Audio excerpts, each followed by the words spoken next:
also known as a wax whisperer. Thank you for tuning into my latest video. This is a patient who attended with bilateral, heavily and fully occluding dark and hardened earwax. As well as the earwax, the patient who's now in their 50s advised that they have a congenital hearing loss. And when we say congenital hearing loss, they were born with a hearing loss. So there's a genetic reason. His sister also has a hearing loss since birth. He's not quite sure the exact cause and nature behind the hearing loss, but it is a family trait. Sometimes you can get syndromes. So the syndromes known as Pendred syndrome or Usher syndrome, where you have other disabilities, other health conditions, as well as hearing loss. But the patient advises that they have a non-syndromic congenital hearing loss, and it's not quite sure the cause.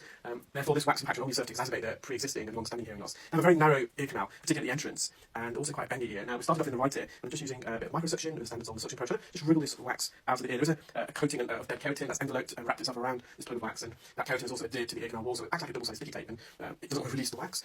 Just working on the posterior canal wall here, the wax is a bit dry and harder. The patient could actually feel the wax being manipulated in the ear because it was so hard and it had a rough surface. At times, the patient did find it slightly uncomfortable. More so in the left ear, so if you keep watching, you'll see the procedure in the left ear.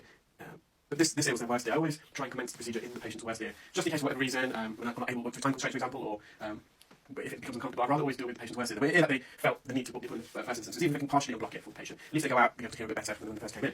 So I'm just using some forceps here. I'm just trying to wrap the jaws around the wax. In the core, it's a bit softer, so the forceps are almost acting like scissors. It's biting through, it's cutting through the wax, instead of just grasping it and clamping it and then being extracted. Unless it's helping getting a bit of wax out.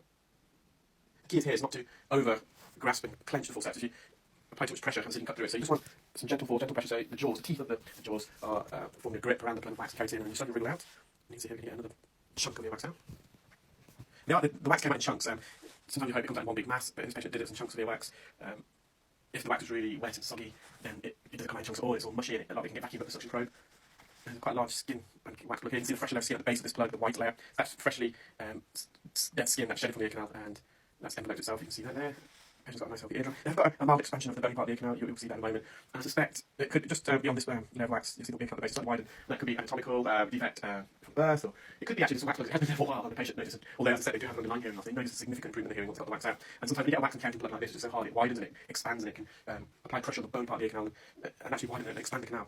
When you've got a widened canal, it can cause issues. Skin that normally migrates out of the ear naturally gets trapped in the widening, and therefore the skin no longer migrates, which means the wax doesn't also come out naturally, which then leads to a buildup of wax and keratin. So we're going to move on to the patient's left ear. So this, the left ear you'll see in a moment, just mopping up near the entrance of the right ear. The left ear was quite challenging. Although the patient didn't feel as blocked as the right ear, it did take a lot longer.